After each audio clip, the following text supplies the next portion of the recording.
நான் அந்த ஏர்போர்ட் கட்டுறதை பத்தி சொன்னேன் இல்லைங்களா, அது இங்க கட்டின அந்த ஜவுளி தொழில்லாம் ரொம்ப நல்லா டெவலப் ஆகுன்றது உண்மையான விஷயம்தான்.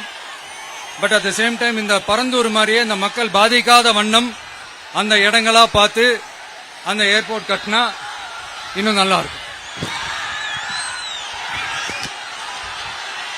அப்புறம் நம்ம கரூர் பிரச்சனைக்கு வருவோம். இந்த மணல்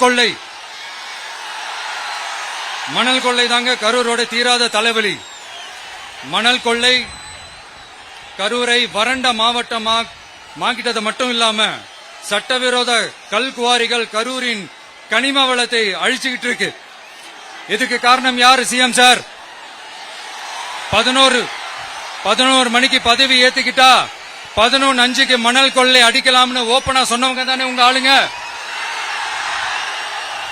2026 மணல் கொள்ளை அடிக்கிறவங்க கிட்ட இருந்து அதுல வர்ற பணத்தை வச்சு தமிழ்நாட்டு மக்களை விலைக்கு வாங்கிடலாம்னு கனவு காண்றவங்க கிட்ட இருந்து நம்ம காவிரி தாய்க்கும் கரூருக்கும் விடுதலை வேண்டுமா வேண்டாமா?